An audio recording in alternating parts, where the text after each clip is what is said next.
Bismillahir Rahmanir Rahim. In the name of Allah, the Beneficent, the Most Merciful. I greet you with Islamic greetings. Assalamu alaikum wa rahmatullahi wa barakatuh. And welcome you to our program, Contemporary Issues, in which we continue to look at certain Islamic issues which have come under the spotlight of world attention, where some practices, some beliefs, are questioned by Western civilization, really pointing out that these things are irrelevant, not logical, or they go against modern thinking, etc., etc. And unfortunately, some Muslims have in ignorance fallen into these traps and have become deluded by the arguments which have been presented. So we tried to look at some of the issues and try to understand them. Some of the issues are issues where both Muslims and non-Muslims alike really don't understand why. Why does Islam take a position on this or that? And we hope to try to clarify these issues in our program. In this segment, we will be looking at the issue of music from the Islamic perspective.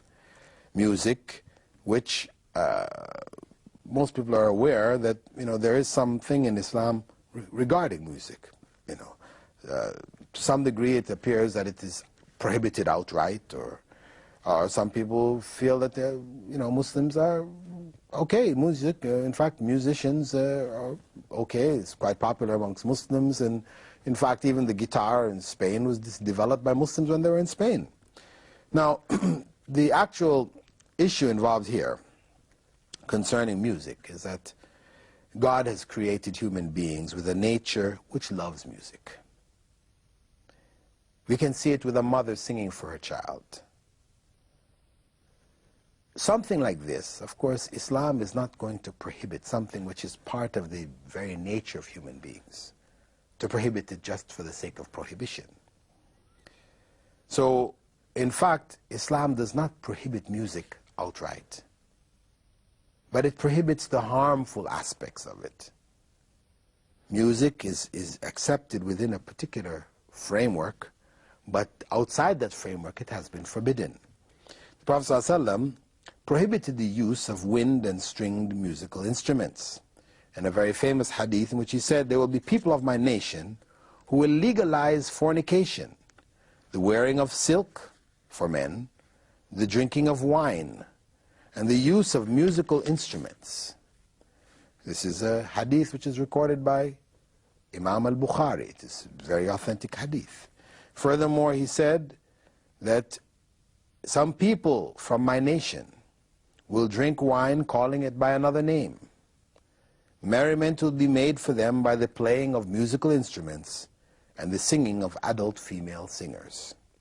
This is also an authentic hadith which indicates the prohibition of the use of musical instruments in general, as well as that of adult female singers. Now, folk songs, which are sung by females who are not adults, this is to a mixed audience, for example, or by males, accompanied by the duff, which is like a small hand drum. This is something which has been made permissible. The Prophet ﷺ encouraged its use in weddings and festivals. And in terms of the recitation of the Quran, it is encouraged to be in a melodious voice. The Prophet ﷺ said, "Whoever doesn't sing the Quran is not of us."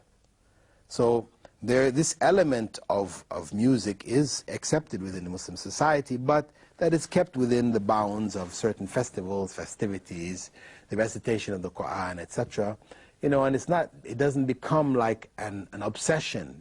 The intent is that it should not become an obsession in the society, because these instruments, etc., they have a tendency to captivate the heart. They captivate the heart in such a way that it becomes the means that people will find solace. When they're down, they turn on the music, this is where, instead of turning to God, instead of reflecting on God, they get their solace in music. It becomes a substitute. And they become attached to it in such a way that, it becomes like an addiction. And when we look at the element that produces music in the society, because some people argue, but it helps me to study. Some students will tell me, that I study better when I listen to music, And, others have a variety of different explanations. The point is that if music were beneficial, then the musicians would demonstrate that benefit in their lives. Where what you see instead is that corruption, some of the most corrupt elements of society are found amongst the musicians. The drugs, the deviations in homosexuality, people, these type of things, and all the corruption that's there, people committing suicide and all this kind of thing, concentrated in the area of the musicians. Why? If this thing that they're producing is so good, then why don't they benefit from it? The reality is that it, in fact, does carry an evil and a dark side, which produces that type of corruption amongst themselves, and in the end ends up, corrupting elements of the society. If you listen to the songs that are out there, I mean, they're promoting promiscuity and adultery and sin, and it's just loaded in the songs. Unfortunately, this is a very corruptive element in the society. The other area of the arts, and is that of art itself, where Islam, like Judaism, prohibited the use of pictorial representation of living beings.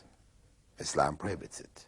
It's in the Mosaic Law, and it's part of the tradition of the Prophet ﷺ, the prophets maintained. Although in reality one may find examples of image making, in later Muslim states that developed, whether it is in Spain or Mughal India or Safavid Persia or the Ottoman Empire, the reality is that this was something quite severely prohibited according to Islamic law. Prophet Muhammad ﷺ had said, those receiving the most severe punishment on the Day of Judgment are the image makers. And from the explanations given to us by the Prophet, may God's peace and blessings be upon him, idolatry began amongst the descendants of Adam through the making of images.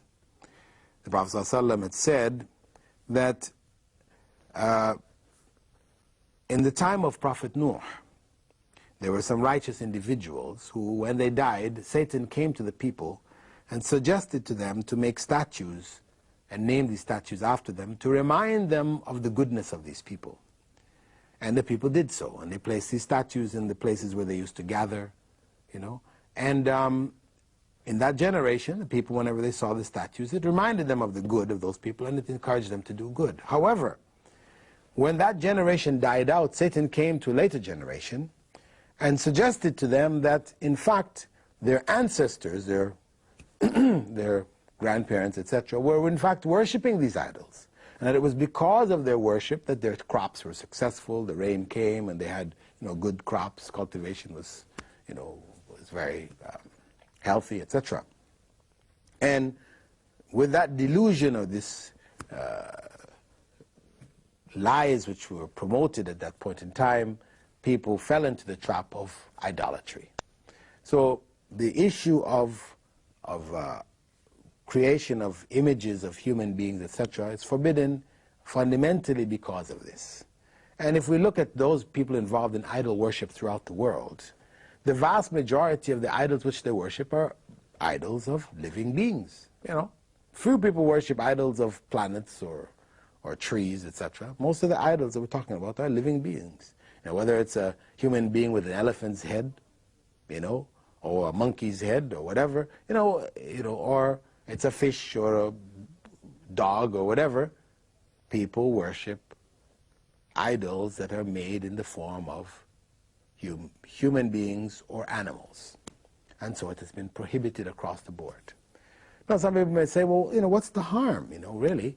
What about people making, we've grown out of this idolatry business, but we want to make it for the purpose of our own enjoyment and entertainment, etc. Well, the reality is that the vast majority of the world, or much of the world, is still involved in idolatry. So it's still alive and well today.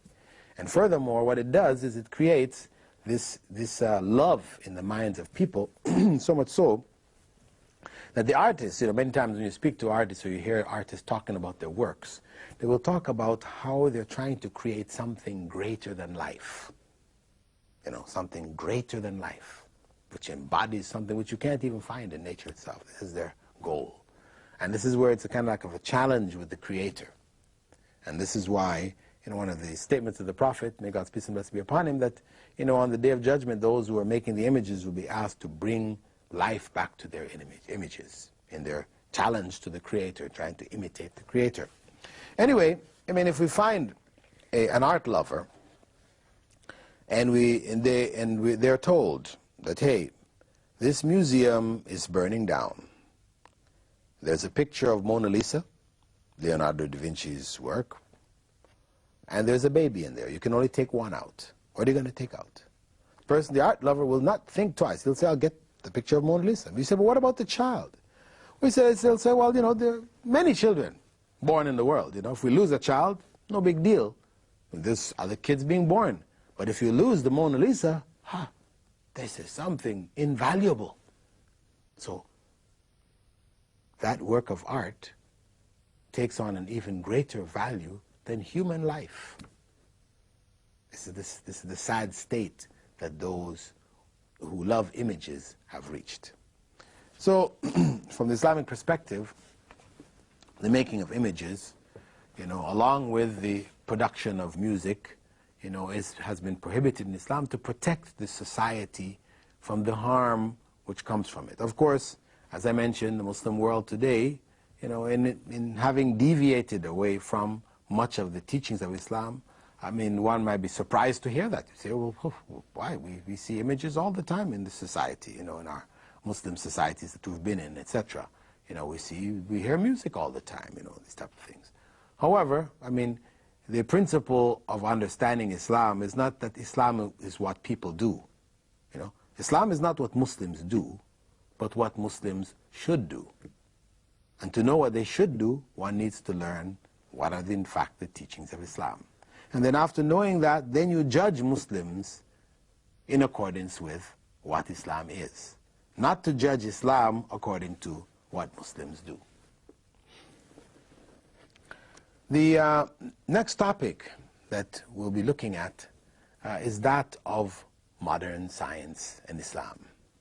We know from the tradition which developed in Europe, where there was a clash between the church and science, where scientists were burnt at the stake, their books were burnt, and when their theories seemed to contradict or to challenge the beliefs of the church, which was dominant, the Catholic Church, which was dominant in Europe at the time, there was an attempt to crush science and scientific inquiry, etc., etc. And from that experience, the general understanding in the minds of many is that science and religion don't mix. They're at odds with each other. However, when one comes into the realm of Islam, one finds that, no, this is not the case. Some of the leading scientists of the Muslim world were great theologians. They were quite knowledgeable Muslims. In fact, much of the knowledge which spurned the Renaissance and the development of science in the West, it came through Muslim Spain and Syria and Baghdad, Damascus and Baghdad. This is where the science was preserved during the Dark Ages, which was what was known as the Dark Ages, the Middle Ages in Europe. These were the ages of, the golden ages of science in the Muslim world. So Islam is not opposed to science. In fact, on a conceptual level, science involves the discovery of God's laws in His creation. Human beings are not creating anything. They're only discovering these laws and then applying them. Right? God gives them the ability to apply them. So the laws themselves are from whom? From God. So knowledge of science, what is true science, is ultimately from God. We're not talking about the theory and the false ideas that are in the minds of some scientists who promote, for example, that this world is without beginning. The atheists among them who deny God's existence, etc. This is not scientific. There's no scientific proof. One cannot prove by science God's non-existence. In fact, science points to God's existence rather than to his non-existence. However, we're saying that when we look at the issue of scientific fact, we find that in fact it's in harmony with Islamic teachings. You find many verses in the Quran which address points and issues which modern science has only just begun to find, to discover. You find when Islam speaks about the issue of the Big Bang, for example. In modern times we talk about the Big Bang, or the development of the universe. You can find a verse in the Quran in the 51st chapter, verse 47. You'll find Allah saying, I built the heavens with power, and it is I who am expanding it. In the 21st chapter, verse 31, you'll find similar statements of the expansion of the universe. You'll also find the movement of the sun mentioned in the Quran, that it has its own cycle, that it's moving, and that it's running to an end, an ending point where the sun will end. You find that in the 36th chapter, verse 38.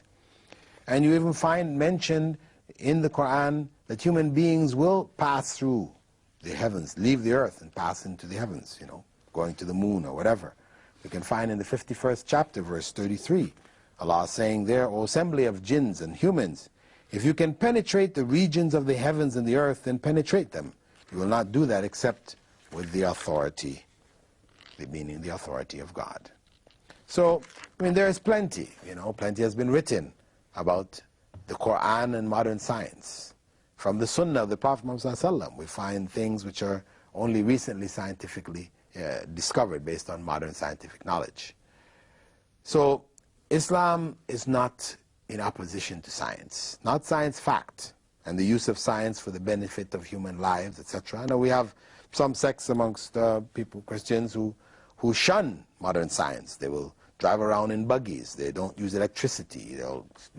Islam is not in this kind of state. No, Islam will use whatever we can find in the society which is beneficial, scientific principles, technology, using it for the benefit of human beings and their society. This is part of and parcel of living and the right that humans have. Islam has no problem with this at all. But when we come to some of the theories of science, this is where we may find some problems. And one of the biggest problems is that of evolution. A modern scientific theory, though it's presented as a fact, which in fact is in direct opposition to Islamic teachings. And the theory of evolution will be discussed at some length in our coming segment. And we hope that you will come along to the program with us. You will follow our next program and be enlightened with regards to the Islamic position on evolution. As I said, evolutionary theory, not evolutionary fact. The facts which the evolutionists use, no one can deny. We have bones. These bones represent animals which were here on the earth, which died out. They're ancestors to living animals today. No one can deny these things. But how do we interpret these bones? That we will have a look at in our next program. With that, dear viewers, I'd like to thank you for being with us in this segment of our program, Contemporary Issues. You may write in to us, Sharjah Television, P.O. Box 111, Sharjah, UAE, if you have some suggestions of contemporary issues you'd like to hear. Otherwise, you may call into the television, or you may email myself at fld3@hotmail.com if you have certain questions. And we hope to see you in our coming programs. Assalamu alaikum wa rahmatullahi wa barakatuh.